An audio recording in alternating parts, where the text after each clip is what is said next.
بسم الله الرحمن الرحيم الحمد لله رب العالمين اللهم صل وسلم وبارك على محمد وعلى آل محمد اللهم انفعنا بما علمتنا وعلمنا ما ينفعنا وزدنا علما وبارك لنا في علمنا وارزقنا الإخلاص في القول والعمل كاملا وعلما نافعا لا ينسى وتوفيقا دائما وصحة ويقينا وعافية آمين يا رب العالمين. Kita lanjutkan kajian Mukhtasar Sahih Muslim malam Senin Ba'da Isya.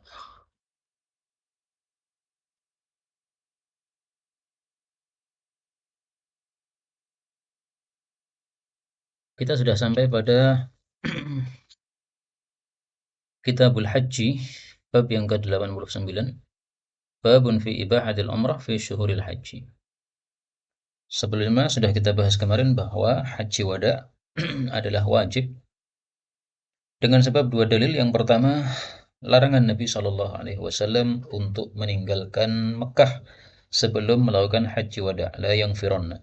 Oh ya, bukan haji wada ya. Tawaf wada. Demikian juga dengan sebab sabda Nabi Shallallahu Alaihi Wasallam atau dengan sebab hadits Ibnu Abbas, umiron nas, manusia disuruh. Nah, disuruh ini menunjukkan bahwa tawaf wada adalah wajib dan itu pendapat jumhur ulama. Menyelisih mereka mazhab Maliki yang berpendapat bahwa tawaf wada adalah sunnah saja. Nah, dua hadis yang kita baca itu menunjukkan bahwa tawaf wada adalah wajib. Apalagi ada kata-kata khuffifa anil haid, diringankan itu berarti dirukhsahkan. Nah, sebelum ada rukhsah berarti hukumnya adalah wajib sebelumnya.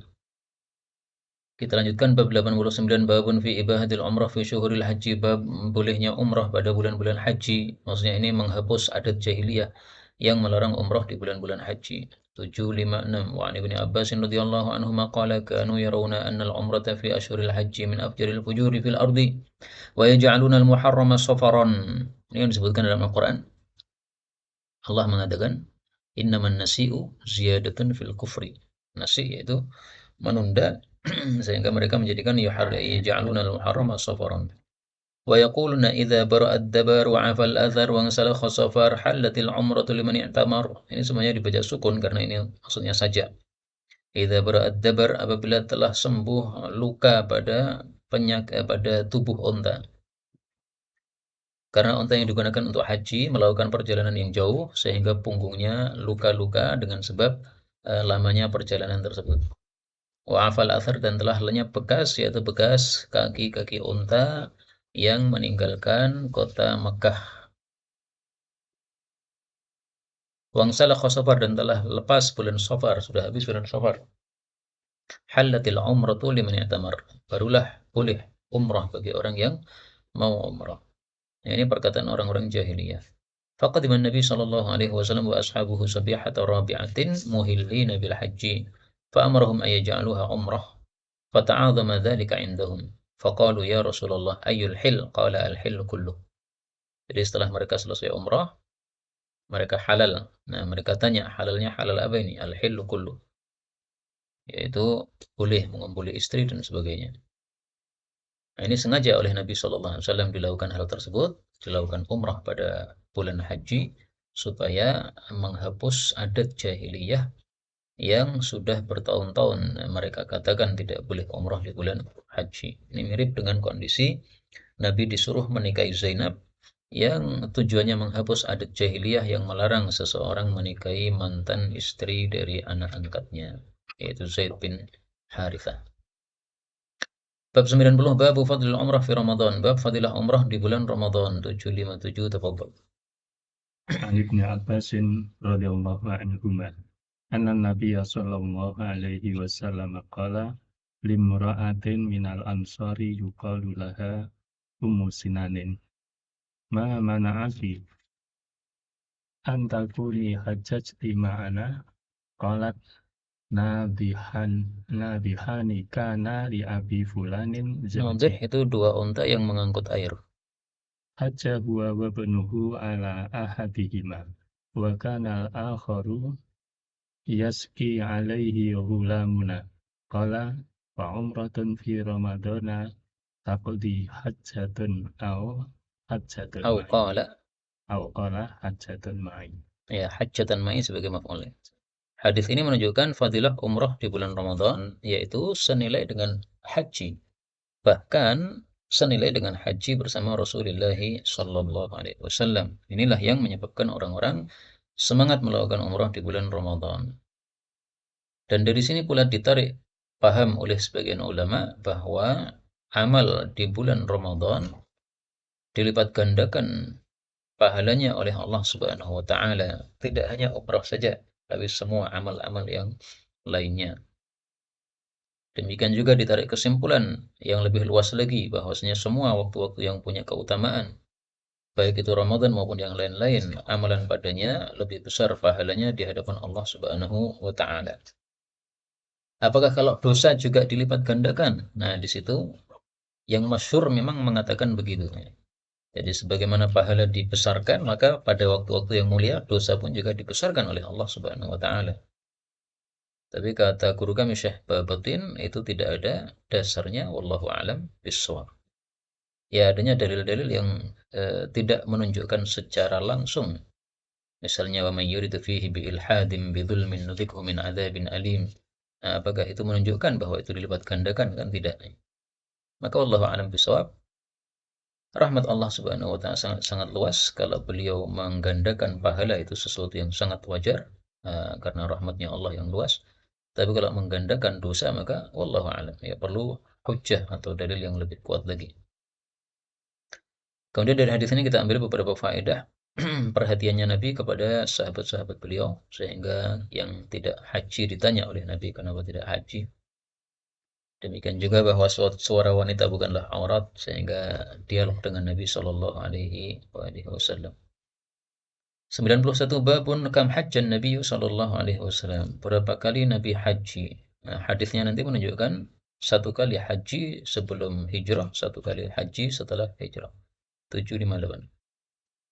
أنا في إسحاق قال سألت زيد بن أرقم كم غزوت مع رسول الله صلى الله عليه وسلم قال 17. قال وحدثني زيد بن أرقم أن رسول الله صلى الله عليه وسلم غزا 19 وأنه حج بعدما هاجر حجة واحدة حجة الوداع قال أبو إسحاق وبمكة أخرى. Hajjatan wahidah, ini setelah hijrah ke Madinah. Di Makkah ukhra, ini haji satu kali yang lain, yaitu ketika Nabi masih di Makkah. Dua kali haji Nabi Sallallahu Alaihi Wasallam.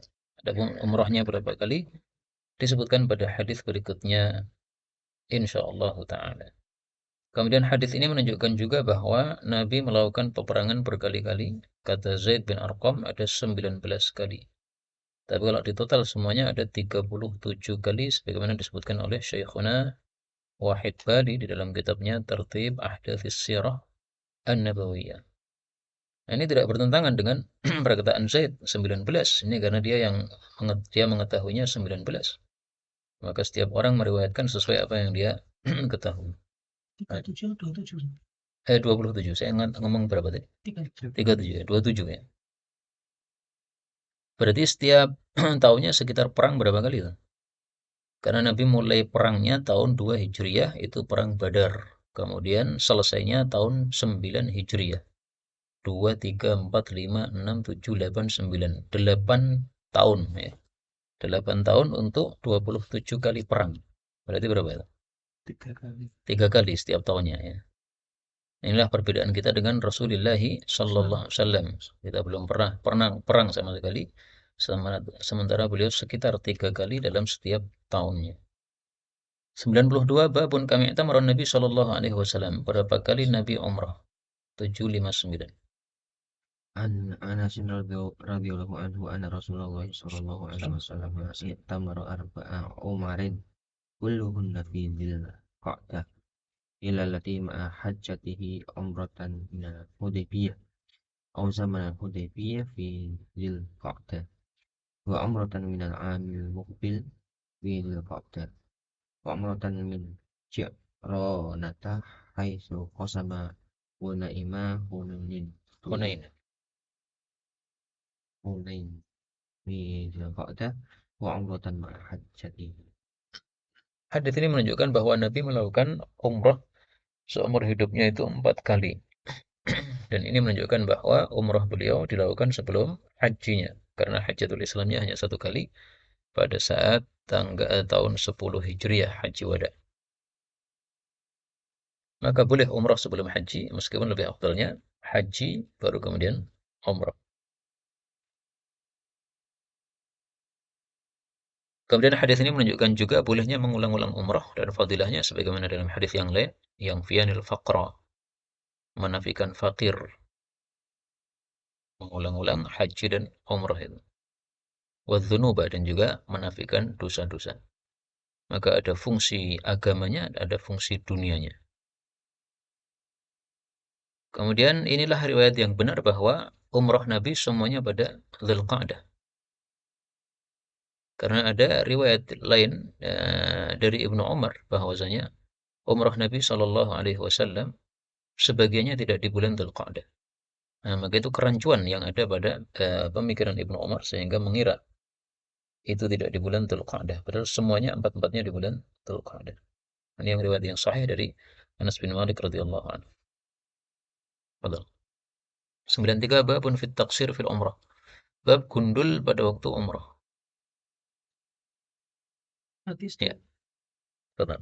hadis 760 an Ibnu Abbas radhiyallahu anhu anna Muawiyah bin Abi Sufyan radhiyallahu anhum akhbarahu qala qassartu an ra'si Rasulillah sallallahu alaihi wasallam fi misqasin wa huwa alal marwati aw ra'aituhu yuqassaru anhu fi misqasin wa huwa alal marwati. Ya, taksir bukan gundul ya, tapi cukur ya, karena muqassirin ru'usakum muhallikin ru'usakum muqassirin. Nah, maka di umrah pun sebagaimana haji boleh memilih, boleh gundul, boleh juga cukur. Yang dilakukan oleh Nabi pada waktu itu adalah cukur saja. Dan misqas itu adalah anak panah yang ada tajamnya di bagian ujungnya, yaitu tajam seperti pisau, yaitu yang agak panjang begitu. Maka Nabi sederhana sekali untuk potong rambutnya, tidak harus memakai alat-alat khusus, tapi dengan anak panah pun bisa. Ya. Anak panah tapi yang bagian ujungnya ada lebarnya yang tajam. Itu yang disebut sebagai misqas. 94 bab qada'il haid al-umrah. Bab orang haid menunaikan umrah atau mengqada umrah. Fadhal. An Ummil Mu'minina radhiyallahu anha qalat qultu ya Rasulullah yasdurun nasu binusukaini wa asduru binusukin wahidin qala intadiri fa idza tahati fahruji ila tan'imi fa ahilli minhu summal qaina inda kada wa kada qala adunnuhu qala qadan walakinnaha ala qadri nasabiki au qala nafaqatiki. Hadis ini menunjukkan bahwa kalau seseorang berada di Mekah, dia ingin melakukan umrah, maka dia harus keluar ke tanah halal dulu. Nah, maka Tan'im ini adalah tanah halal yang paling dekat dari Mekah.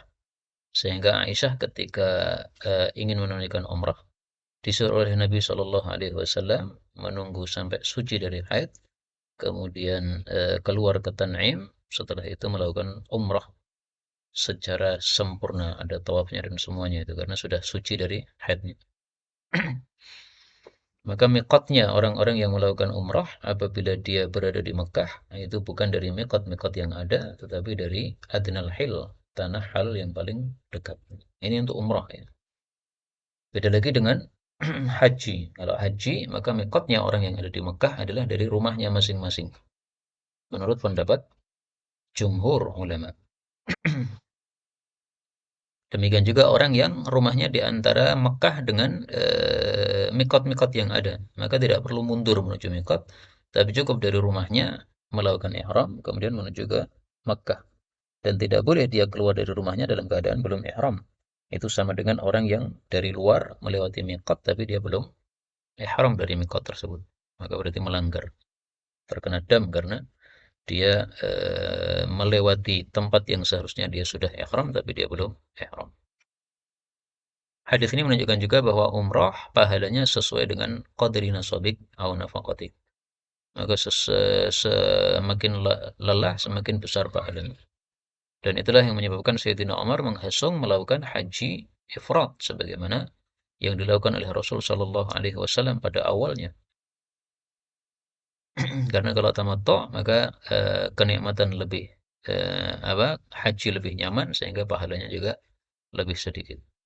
Maka Sayyidina Umar melarang haji tamattu itu sebenarnya bukan karena melarangnya, tapi menghasung untuk melakukan yang lebih afdal. 95 bab ma yaqulu idza qafala min safaril haji wa ghairi. Apa yang diucapkan ketika pulang dari safar haji dan lain-lain. 762.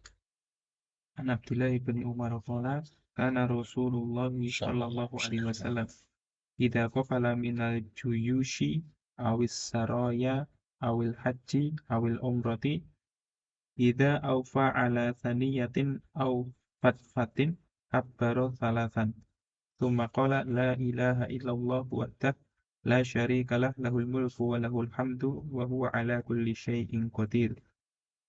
Aibuna taibuna abiduna sajiduna li rabbina hamiduna sadaqallahu wa'dah wa nasara 'abdah wa hazamal ahzaba wahdah.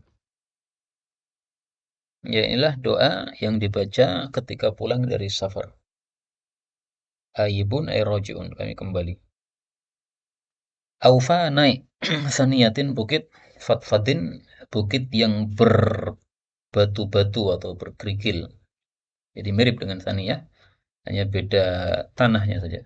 Kalau ada kerikil-kerikilnya maka disebut fadfad. Hadis ini menunjukkan juga bahwa orang kalau safar, baik itu ketika pulang atau pergi, ketika menaiki jalan menanjak, maka dia bertakbir dan takbirnya 3 kali. Salasan. Ini menjelaskan yang di riwayat Bukhari yang tidak ada kata-kata salasan. Tapi di riwayat Bukhari lebih lengkap, yaitu kabbarna wa halalna atau halalna wa kabbarna. Kami membaca tahlil dan membaca takbir. Nah, maka prakteknya ya Allahu Akbar, la ilaha illallah atau la ilaha illallah wallahu akbar, la ilaha illallah wallahu akbar, la ilaha illallah wallahu akbar 3 kali. Tidak usah keras-keras karena Allah Subhanahu wa taala mendengar suara kita. 96 bab ta'ris was salati bidil hulaifah idza sadara minal haji wal umrah. Bab istirahat di akhir malam dan salat di Dzul Hulaifah apabila pulang dari haji dan umrah. Jadi sebagaimana Nabi ketika berangkat itu mampir di Dzul Hulaifah, kemudian ihram di situ, maka ketika pulang pun juga mampir lagi untuk ta'ris, untuk istirahat di akhir malam, kemudian salat sunnah di situ. Tapi sepakat ulama bahwa ini bukan termasuk dari manasik haji, karena manasik hajinya sudah selesai. Buktinya ketika dia pulang itu sudah menggunakan baju biasa dan boleh jima dan boleh yang lain-lain. Nah, maka ta'ris di sini hanya sunnah, bukan merupakan manasik haji. 763. An Abdullah bin Umar radhiyallahu anhu anna Rasulullah sallallahu alaihi wasallam ana khatibat illati fil khulaifati fasalla biha qala wa kana ibnu Umar yaf'alu dzalika.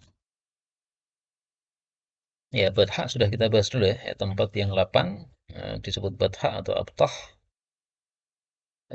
Dan itu tempatnya setelah Dzul Hulaifah kalau dari Madinah. Kalau dari Mekah ya berarti sebelum Dzul Hulaifah. Nabi istirahat di situ, menurunkan ontanya di situ, kemudian istirahat di situ. Nah, istirahatnya ini hikmahnya apa? Para ulama mengatakan istirahatnya hikmahnya supaya istri-istri yang ditinggal safar tadi mereka bersiap-siap di kota Madinah, sehingga para sahabat Nabi begitu pulang sampai di Madinah itu para istri sudah siap semuanya. Karena zaman dulu kan rombongan safar itu tidak seperti zaman sekarang ya. Ketika mereka datang itu pasti sebelum datang sudah ramai beritanya, sehingga mereka akan persiapan seperti itu. Kemudian ta'ris ini ada yang mengartikan istirahat tidak harus di akhir malam, kapanpun, mau siang mau malam, disebut ta'ris. Tapi yang paling populer ta'ris itu adalah khusus istirahat di akhir malam yang disebut ta'ris. 764. An Nafi'in anna Abdullah ibn Umar radhiyallahu anhuma kana idza sadara minal haji awil umrati ana khabil batha'i allati bidil qulaifati allati kana yunihu biha Rasulullah sallallahu alaihi wasallam. Nah, adapun para sahabat Nabi Shallallahu Alaihi Wasallam, mereka melakukan hal ini ya tujuannya untuk tabarukan dengan bekas-bekas Rasulullah Shallallahu Alaihi Wasallam. Dan tabaruk dengan bekas-bekas Nabi ini hanya khusus untuk beliau saja, sebagaimana dijelaskan oleh Imam Syatibi dalam kitab Al-I'tisam. Meskipun sebagian ulama berpendapat boleh juga tabaruk dengan asarnya orang-orang saleh. Maka sebagian ulama ketika mengunjungi pesantrennya Imam Nawawi, dia melakukan salat di sudut-sudut ruangan Imam Nawawi. Dia melakukan salat di sudut sana, pindah lagi sudut di sana, pindah lagi. Dia mengatakan mudah-mudahan salah satu sujud saya ini mengenai bagian dulu bekas Imam Nawawi sujud padanya. Ini tabaruk dengan asarnya Imam Nawawi rahimahullahu ta'ala. Tapi pendapat seperti itu ditolak oleh Imam Syatibi karena tidak ada perbuatan sahabat Nabi Sallallahu Alaihi Wasallam melakukan hal itu kecuali kepada Rasulullah Sallallahu Alaihi Wasallam. 765. An Ibnu Umar radhiyallahu anhuma anna Nabiyya sallallahu alaihi wasallam utiya wa huwa fi mu'arrasihi min dil hulaifati fi batnil wadi. Fakila innaka ibadha'a mubarakatin. Utia maksudnya didatangi oleh malaikat yang diutus oleh Allah Subhanahu wa taala. Qala Musa wa qad anaha bina salimun il manahi minal masjidil ladzi kana Abdullahi yunihu bihi.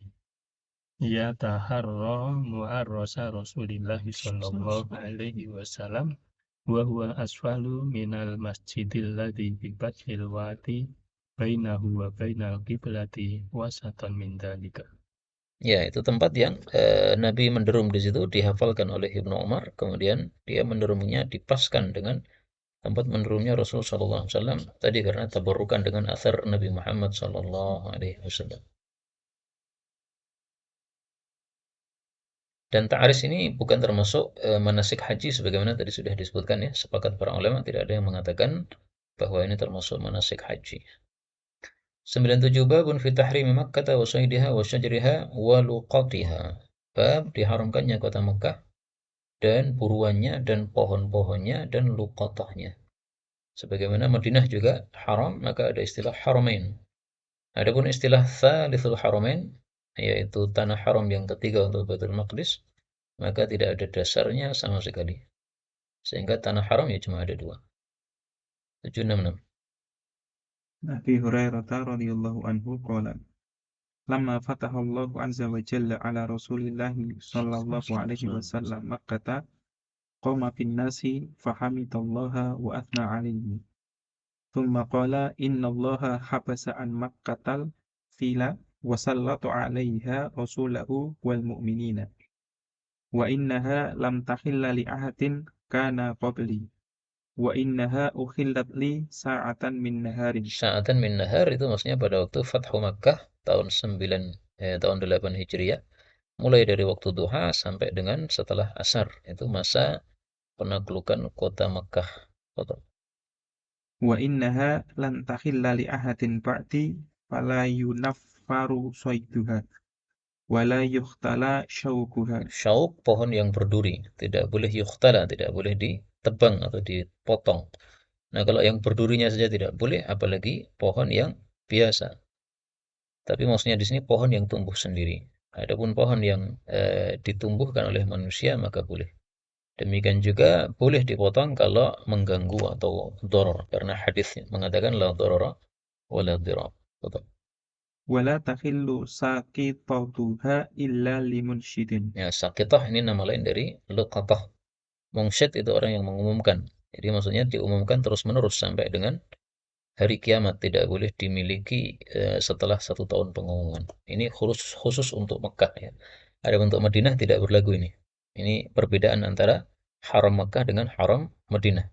Yaitu la tahillu saqitatuha illa limungsyid, ini hanya untuk Makkah, tidak untuk Madinah. Adapun yang lain-lainnya sama, la yuqtala khalaha la yunafaru saiduha. Fadhal. Wa man qutila lahu qatilun fahuwa bi khairin nadharain. Imma ayyufda wa imma ayyuqtala. Faqala al-Abbasu illa al-idkhira ya Rasulullah. Fa inna naj'aluhu fi kuburina wa buyutina. Idkhir fungsinya untuk kuburan, yaitu merapatkan bagian-bagian renggang pada liang lahat. Untuk rumah maksudnya untuk ditaruh di atas kayu-kayunya sebagai atapnya. Dalam hadis yang lain ada tambahan waliqainina, dan untuk tukang besi kami, yaitu untuk membakar ububannya itu. Maka 3 fungsinya ini. Faqala Rasulullah sallallahu alaihi wasallam illal idkhir. Faqama Abu Syahin rajulun min ahli al-Yamani faqala uktubu li ya Rasulullah. Faqala Rasulullah sallallahu alaihi wasallam uktubu li Abi Syahin.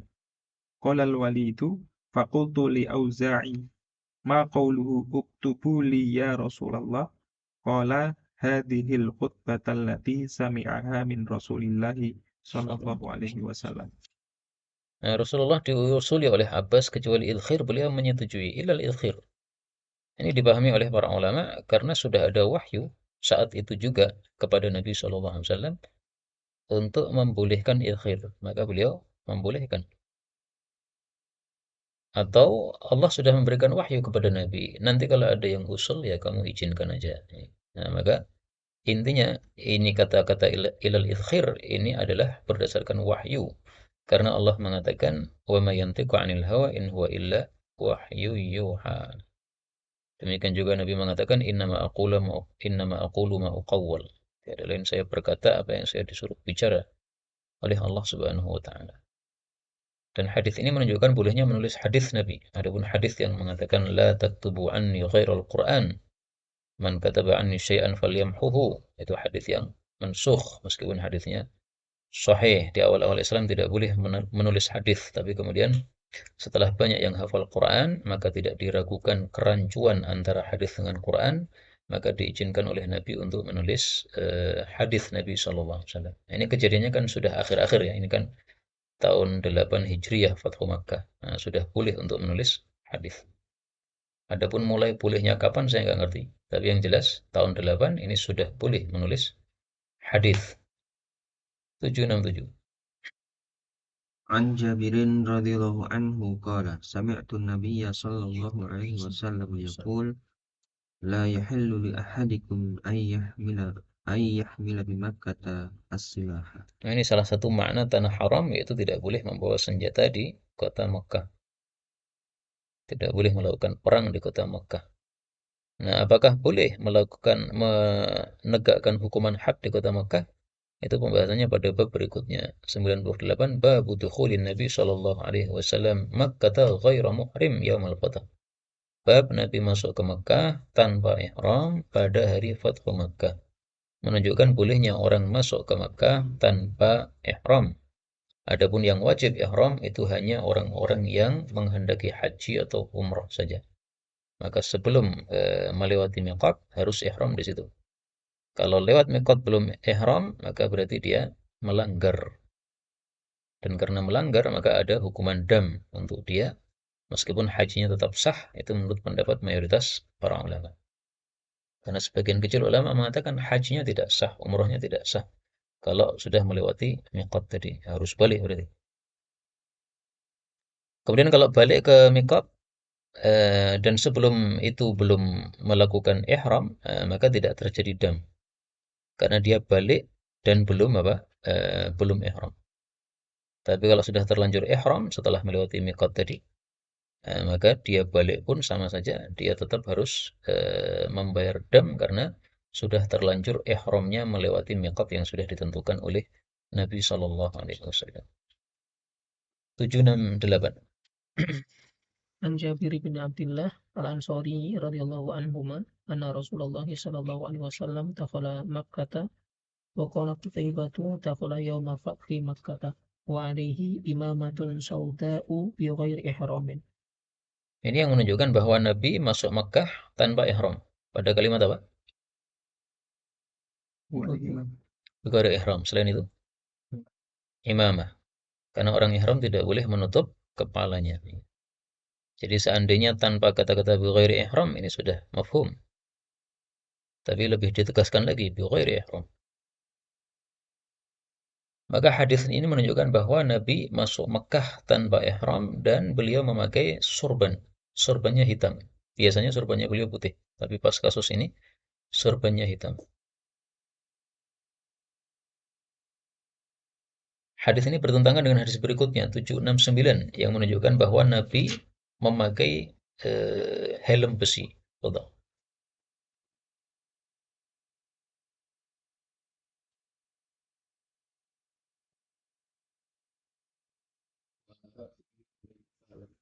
فلما رجعه جاءه رجل فقال ابن المخطب متعلق في أستار الكعبة فقال اقتلوه. Nah, ini mighfar ini adalah helm besi. Tapi karena dua-duanya sahih, maka para ulama katakan tidak bertentangan karena bisa dikompromikan. Bisa jadi helm dulu, setelah itu diikut-ikut dengan sorban. Kalau sorban dulu baru helm, rasa sedang ya. Ya, ala kulli hal bisa dikompromikan. Bisa juga ketika masuk itu adalah pakai sorban, terus ketika mendekati Mekah, kemudian sorbannya dilepas ganti mighfar. Intinya bisa dikompromikan antara dua hadis ini sehingga tidak bertentangan sama sekali. Dan dua-duanya menunjukkan bahwa Nabi tidak ihram. Karena helm besi pun tidak boleh dipakai oleh orang yang ihram. Kemudian hadis ini merupakan dalil bagi mazhab Syafi'i bahwa boleh menegakkan hukuman had pada kota Mekah. Karena di sini Nabi mengatakan uqtuluh. Ini termasuk hukuman had, yaitu bagi orang yang murtad. Abdullah bin Khattal, ini seorang sahabat Nabi, penulis wahyu, tapi kemudian murtad, na'udzubillah min syarri dzalik. Dan kelakuannya banyak sekali kurang ajarnya. Satu, dia murtad. Dua, dia membunuh seorang muslim yang menjadi khadim dia setelah murtad tadi. Kemudian dia suka mencaci maki Rasulullah SAW dalam bait-bait syairnya. Bahkan dia menyuruh biduanitanya untuk menyanyikan lagu-lagu syair mengejek Rasulullah SAW. Maka oleh Nabi ini termasuk dalam 9 daftar orang yang disuruh bunuh pada waktu Fathu Makkah tadi. Nah, tapi dari 9 daftar ini sebagiannya ada kemudian masuk Islam, di antaranya Ikrimah putranya Abu Jahal, dimaafkan oleh Rasulullah Shallallahu Alaihi Wasallam. Padahal dia sudah sampai ke Yaman ya waktu itu ya. Tapi kemudian didatangi oleh istrinya, disampaikan bahwa kamu pasti dimaafkan Nabi. Akhirnya dia balik ke Mekah dan masuk Islam. Ini di luar waktu yang dihalalkan bisa. Saatan min nahar tadi. Apakah ini termasuk yang dihalalkan waktunya ataukah tidak? Ini juga khilaf di antara para ulama. Justru disinilah letak perbedaan pendapat. Kalau mazhab Hanafi kan mengatakan tidak boleh melakukan hukuman had di kota Mekah. Adapun ini, kata beliau, ini termasuk yang uhilat li sa'atan min nahar. Nah, maka dijawab oleh mazhab Syafi'i, enggak, ini enggak termasuk, ini kejadiannya setelah itu. Jadi kan uhilat li sa'atan itu adalah hanya untuk apa? Menaklukkan Mekah itu saja. Bukan untuk yang lain. Jadi uhilat untuk apa? Ya, bukan untuk membunuh orang-orang begini, bukan. Tapi uhilat untuk sekedar menaklukkan kota Mekah. Nah, begitu mereka sudah takluk, termasuk Abdullah bin Khattal ini kan sudah tertaklukkan kan ini. Kalau mau dibunuh kan bisa dibunuh di tempat yang lain, diseret dulu keluar Mekah. Tapi buktinya Nabi bilang enggak, bunuh aja di situ, dibunuh aja. Nah, disinilah letak perselisihan pendapat karena berbeda menyimpulkan kejadian. Nah, kita pakai mazhab Syafi'i saja karena rata-rata Indonesia pakainya mazhab Syafi'i, berarti boleh menegakkan hukuman had pada kota Mekah. Bab 99, babun fi jadril Ka'bah wa babiha. Betul ya bacaan saya, jadr. Bahwa ada harokatnya kan di hadisnya. Jadr itu apa? Di saya ada alifnya. Jidar. Ya, jidar. Semuanya jidar. Jatuh. Ya mau jadar mau jidar ya boleh ya. Intinya itu maksudnya Hijr Ismail. Jadi nama lainnya jadar. Tembok di Ka'bah maksudnya tembok yang ada di samping itu yang melengkung itu yang Hijr Ismail itu. Dan juga pintunya Ka'bah. Nah, ini sejarahnya gimana? 770. Fadhal. An Aisyah radhiyallahu anha qala Sa'altu Rasulullah sallallahu alaihi wasallam anil jidri aminal Jadar baiti nama jidar. jidri Oh, jidar itu ya. Fadhal. aminal baiti huwa qala na'am qultu falima lam yudkhiluhu fil baiti qala inna qaumaki qassarat bihimun nafaqatu qultu fama sya'nu babihi murtafi'an qala fa'ala dhalika qaumuki liyudkhilu man sya'u wa yamna'u man sya'u walaula anna qaumaki hadisun ahduhum fil jahiliyah fa'akhafu an tunkira qulubuhum la Nadhartu. nadartu an udkhilal jidra fil baiti wa an ulsika babahu fil ardi.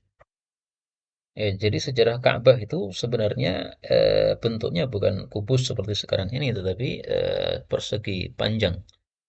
Tapi kemudian rusak gara-gara banjir yang dahsyat.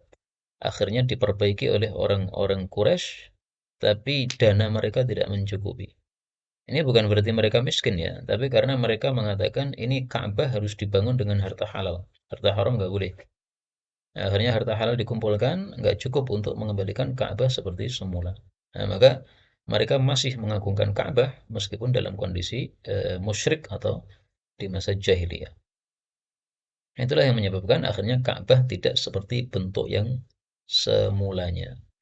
Kemudian pintunya pun juga mereka ubah setelah itu karena mereka sombong, orang-orang yang sombong sehingga mereka menghendaki yang boleh masuk Ka'bah ini yang kita izinkan saja.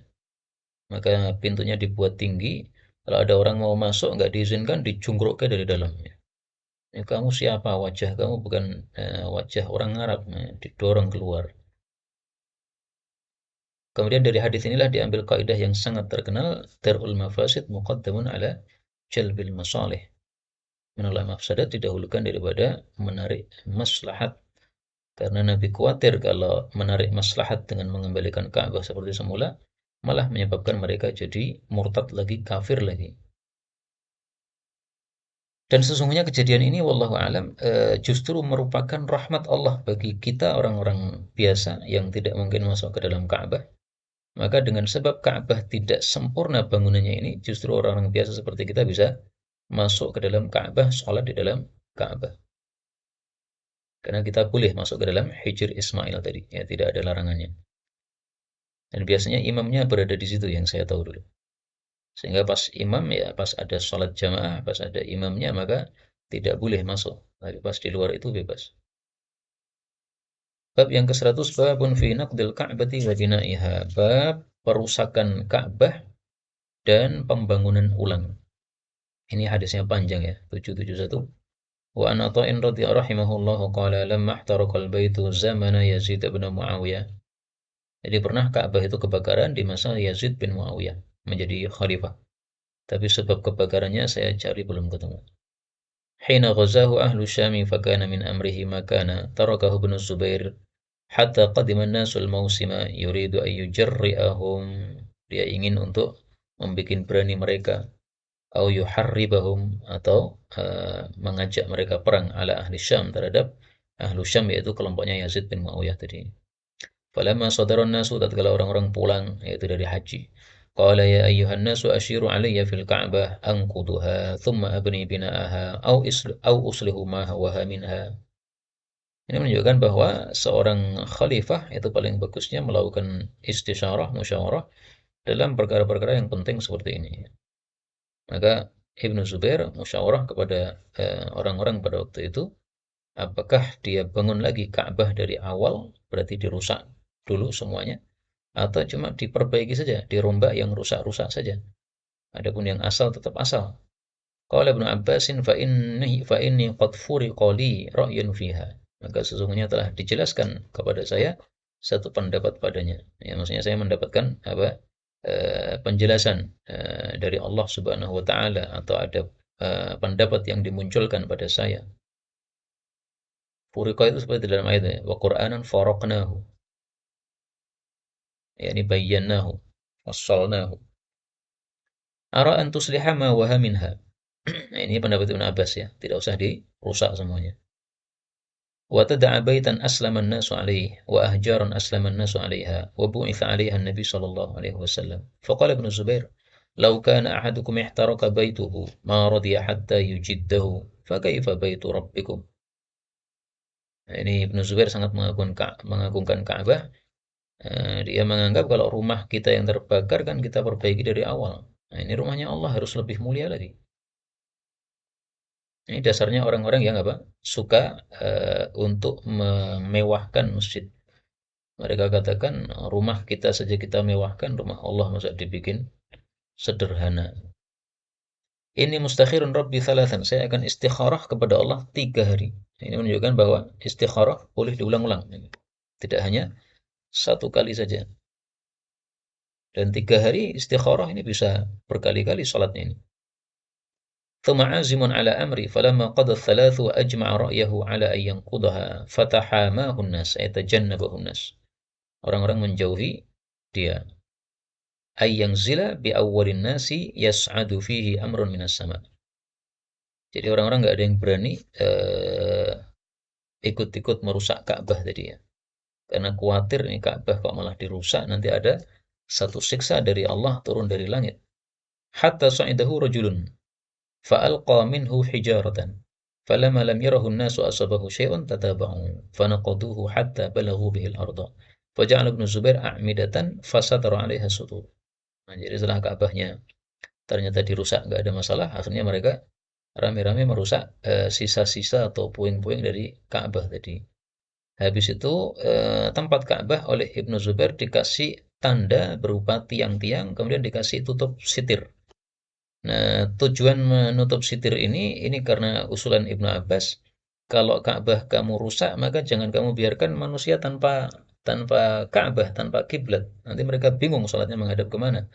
Nah, usulan Ibnu Abbas ini diterima oleh Ibnu Zubair, akhirnya tempat area bekas Ka'bah dikasih sitir supaya pengganti bahwa tanda ini adalah tempat Ka'bah yang dulu.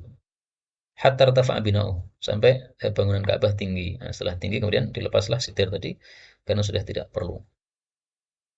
Wa qala Ibnu Zubair inni sami'tu Aisyah taqulu inna an-nabiy sallallahu alaihi wasallam qala laula anna an-nasa hadithun ahduhum bi kufrin wa laysa 'indi min an-nafaqati ma yuqawwini li yawmi 'ala bina'ihi lakuntu adkhaltu fihi min al-hijri 5 adhru'in. 5 dhira' berarti 2,5 meter ya. Satu dhira'nya setengah meter. Wala ja'altu laha baban yadkhulun nasu minhu wa baban yakhrujuna minhu. Nah, ini sabda Nabi sallallahu alaihi wasallam, dikasih 2 pintu. Sehingga enak keluar masuk dari pintu A, keluar dari pintu B. Sehingga tidak desak-desakan. Qala fa ana al-yawma ajidu ma unfiqu wa lastu akhafu an-nas. Qala fa zada fihi 5 adhru'in min al-hijri hatta abda ussan nadhara an-nasu ilaih. Sampai dia menampakkan satu pondasi yang manusia bisa melihat kepadanya. Jadi pondasi bekas buatan Nabi Ibrahim dulu yang tidak dilanjutkan oleh orang-orang Quraisy itu ketika dibongkar atau digali oleh Ibnu Zubair ketemu lagi. Fabana alaihi al-bina wa kana tulul Ka'bah 18 dhira'an. Tingginya Ka'bah 18 hasta. Berapa meter ini? 9 ya. 9 kali 2 18. Tingginya 9 meter lumayan ya. Falamma zada fihi istaqsarahu fazada fi tulihi 10 adhru'in. Ditambah 5 meter lagi. Berarti 14 meter. Wa ja'ala lahu babaini ahaduhuma yadkhulu minhu wal akhar yukhraju minhu. Falamma qada Ibnu Zubair kataba al-Hajjaj ila Abdul Malik bin Marwan yukhbiruhu bidzalik wa yukhbiruhu anna Ibnu Zubair qad wada'a al-bina' ala ussin nadhara ilayhi al-udul min ahli Makkah. Fakataba ilayhi Abdul Malik, inna lasna min talqikh Ibnu Zubair fi syai'. Sesungguhnya kami tidak termasuk dari mencela Ibnu Zubair dalam urusan apapun. Maksudnya kita nggak perlu mencela Ibnu Zubair ya. Ibnu Zubair sahabat Nabi, nggak usah dicela. Itu apa eh, berbeda pendapat silahkan, tapi mencela tidak. Amma ma zada fi tulihi faqirah. Nah, yang ditambahkan tingginya silahkan dibiarkan. Wa amma ma zada fihi min al-hijr faruddahu ila bina'ihi. Wa suddal bab alladhi fatahahu fanaqadahu wa 'adahu ila bina'ihi. Ini Abdul Malik mengatakan seperti ini supaya bangunan Ibnu Zubair dirombak lagi seperti semula karena dia tidak mengetahui sabda Nabi sallallahu alaihi wasallam yang didengar oleh Ibnu Zubair tadi. Seandainya dia tahu sebenarnya menerima bangunan yang dibangun oleh Ibnu Zubair tersebut berdasarkan hadis berikutnya nanti. Nah, maka Abdul Malik ini sebenarnya orang baik ya, dia setelah mengetahui Ibnu Zubair mengubah Ka'bah tadi, dia katakan tingginya biarkan aja, nggak apa-apa. Tapi kalau luasnya ditambah ya ini besar ini.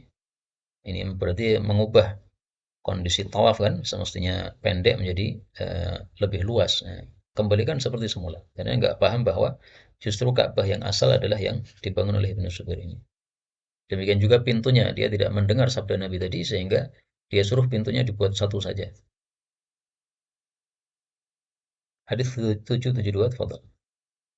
عن أبي قزعة أن عبد الملك بن مروان بينما هو يطوف بالبيت إذ قال قاتل الله بن الزبير حيث يكذب على أم المؤمنين يقول سمعتها تقول قال رسول الله صلى الله عليه وسلم يا عائشة لولا كتثان قومك بالكفر لنقضت البيت حتى أزيد فيه من الفجر فإن قومك قصروا في البناء.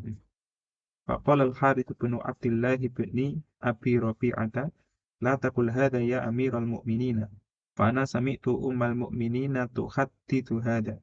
قال لو كنت سمعته قبل أن أهتمه لتركته على ما بنى ابن الزبير. Ya, ini baiknya Abdul Malik tadi. Jadi karena dia tidak mendengar sabda Nabi, maka dia mengatakan qatalallah Ibnu Zubair. Tapi setelah mengetahui bahwa itu memang berdasarkan sabda Nabi, maka dia seperti menyesali ya. Kalau tadi saya dengar hadis ini ya saya biarkan. Tapi kenapa nggak dibalik lagi seperti bangunan Ibnu Zubair? Ya supaya nggak malu mungkin ya. Dihancurkan balik gimana ya kan aneh. Dan Imam Malik pernah diusulkan apakah ini tidak sebaiknya dikembalikan seperti bangunan asal. Nah, Imam Malik sangat cerdas sekali. Beliau khawatir nih kalau dibolak-balikkan seperti ini haibahnya Ka'bah jadi kurang. Demikian juga bisa jadi mainan untuk para penguasa. Begitu penguasa setelahnya benci dengan penguasa sebelumnya, nanti diubah lagi, dipendekkan lagi. Nanti penguasa berikutnya tidak suka, maka diubah lagi. Nah, diubah-ubah seperti ini menyebabkan tidak haibahnya, kurang haibahnya Ka'bah. Nah, maka justru menurut para ulama tadi ya, tidak dibangunnya Ka'bah sesuai bangunan yang asal itu malah rahmat bagi kita orang-orang biasa sehingga bisa sholat di dalam Ka'bah. Bab 101 bab tahrimil Madinah wa saydiha wa syajariha wa du'a ilaha. Bab diharamkannya kota Madinah dan buruannya dan pohonnya dan doa untuk Madinah yaitu dari Rasulullah sallallahu alaihi wasallam. 773. An Abdullah bin Zaid bin Asim radhiyallahu anhu anna Rasulullah sallallahu alaihi wasallam qala inna Ibrahim harrama Makkah wa da'a li ahliha wa inni haramtul Madinata kama harrama Ibrahim Makkah wa inni da'awtu fi sa'iha wa muddiha bimislai ma da'a bihi Ibrahim li ahli Makkah. Ya, jadi Makkah itu adalah diharamkan oleh Nabi Ibrahim, maksudnya berdasarkan perintah Allah. Sementara Madinah itu adalah tanah haramnya Nabi Muhammad sallallahu alaihi wasallam. Nah, mungkin dari sisi ini juga Imam Malik berpendapat bahwa Madinah lebih utama daripada Makkah. Karena Makkah ini yang mengharamkan Ibrahim, Madinah yang mengharamkan Muhammad. Muhammad lebih utama daripada Ibrahim. Tapi yang masyhurnya pendapat Imam Malik bukan karena hadis ini ya, karena jasadnya Nabi sallallahu alaihi wasallam berada di Madinah. Nah, tempat yang dipilih oleh Allah untuk jasad Nabi itu pasti tempat yang paling mulia. Maka Imam Malik di sini menyelisih mayoritas para ulama yang mengatakan Makkah lebih afdal daripada Madinah. Berdasarkan sabda Nabi Shallallahu Alaihi Wasallam, salat di Mekah itu lebih utama daripada 100.000 kali salat. Kalau ini di Madinah cuma 1.000 kali salat. Kemudian hadis ini menunjukkan bahwa berkahnya Madinah lebih banyak. Bimithlai ma ta'a bihi Ibrahim li ahli Makkah. Jadi kalau fadilah, Makkah lebih utama. Tapi kalau berkah, maka Madinah lebih banyak berkahnya. 774. An Sa'd bin Abi Waqqas radhiyallahu anhu qala qala Rasulullah sallallahu alaihi wasallam inni uharrimu ma baina labatayil madinati an yuqta'a iduha Idah itu pohon yang berduri dari syauk. au yuqtala sayduha wa qala al madinatu khairun lahum law kanu ya'lamuna la yata'uha ahadun raghbatan anha illa abdalallahu fiha man huwa khairun minhu wa la yathbutu ahadun ala li'ur La'wa. la'waiha wajahtiha ila kuntu lahu syafi'an au syahidan Au qala. au qala syahidan yaumal qiyamah. Labatil Madinah, dua tanah hitam di timur dan barat Madinah. Itu adalah batas Madinah dari arah timur dan barat. Adapun batas utara selatannya nanti hadis berikutnya. La'wa itu lapar. Jahat masyaqqah.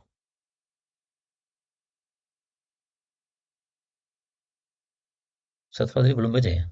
Betul.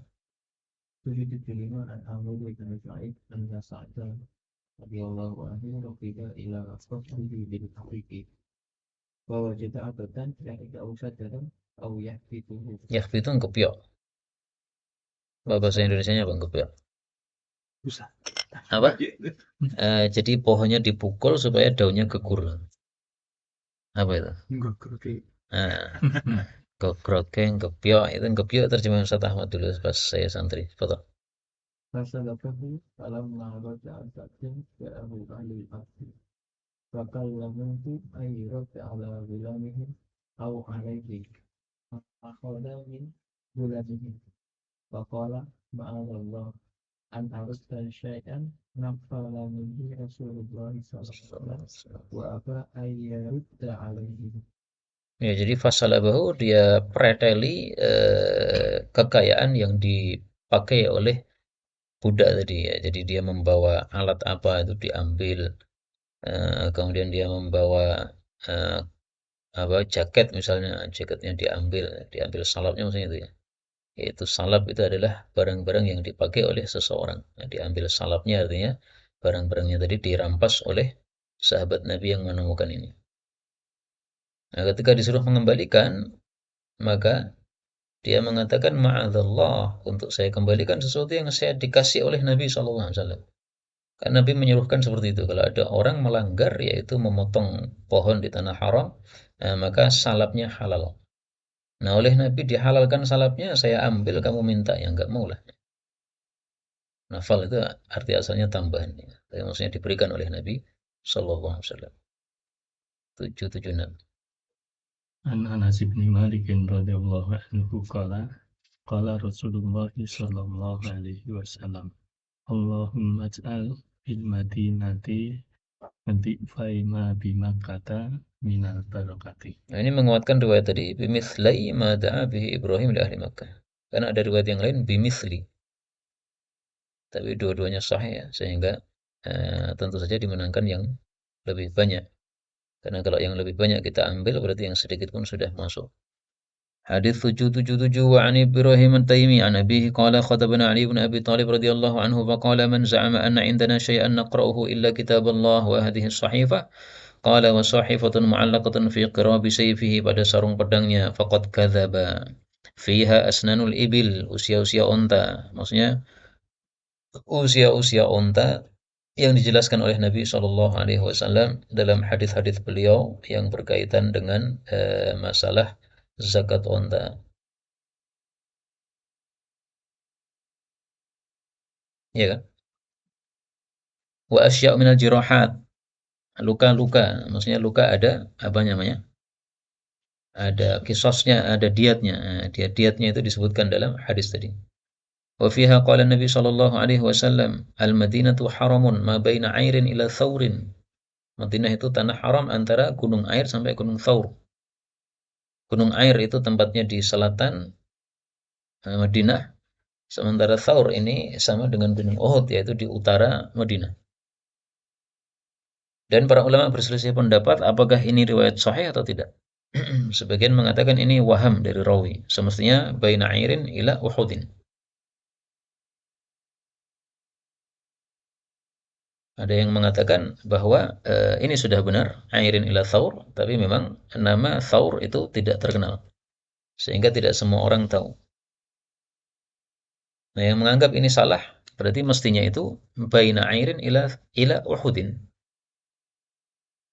Tapi yang menganggap ini benar mengatakan bahwa Thaur itu utaranya Uhud. Jadi Uhud masih masuk wilayah kota Madinah. Demikian yang dijelaskan oleh sebagian syukhuna bahwa Uhud masih wilayah kota Madinah karena Thaur itu di utaranya Uhud. Faman ahdatsa fiha hadatsan aw awa muhditsan fa alaihi la'natullah wal malaikati wan nasi ajma'in. La yaqbalullahu minhu yaumil qiyamati sarfan wala adlan. Sarfan wala adlan maksudnya tidak menerima amalan wajibnya, amalan maupun amalan sunnahnya, amalan fardunya maupun amalan sunnahnya. Wa dhimmatul muslimina wahidah yas'a biha adnahum. Maksudnya, kalau ada seorang muslim memberikan dhimmah kepada seorang kafir, maka dhimmah itu berlaku untuk seluruh umat Islam sehingga umat Islam seluruhnya tidak boleh mengganggu satu orang yang sudah dikasih dhimmah oleh si muslim tadi.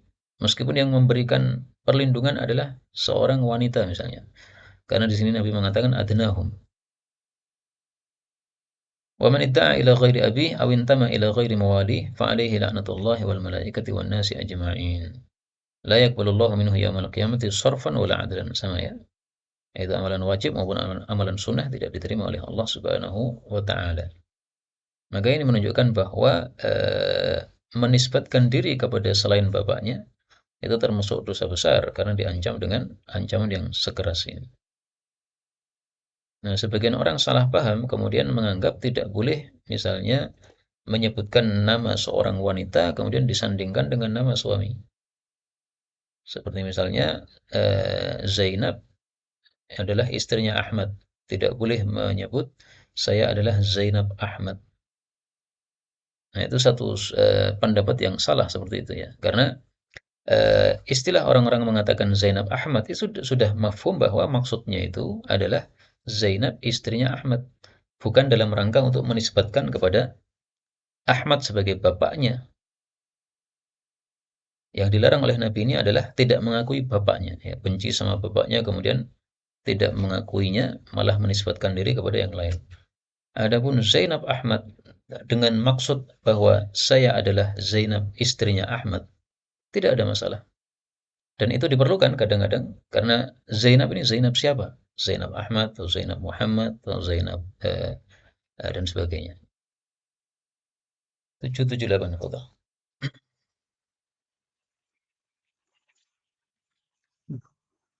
An Abi Hurairah radhiyallahu anhu anna Rasulullah sallallahu alaihi wasallam kana yu'ta fi awwal thamari fa yaqulu Allahumma barik lana fi ma fina wa fi thimarina wa fi muttina wa fi sa'ina barakatan ma'a barakatin thumma yu'tihi asghara man yahturuhu minal wildani.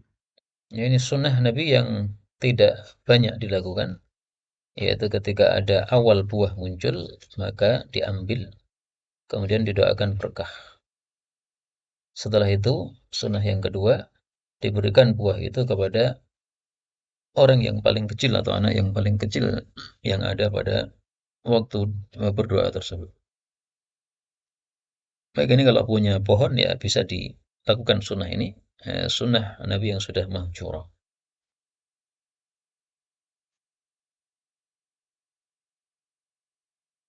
Ini sudah 1 jam ya, kita cukupkan sampai di sini. Benarnya dari Allah Ta'ala, kalaupun ada salahnya, fa astaghfirullahaladzim wa li wa lakum. Insyaallah pekan depan bab 102. Ada pembahasan, dipersilakan. Tentang imamah ini, apakah ada riwayat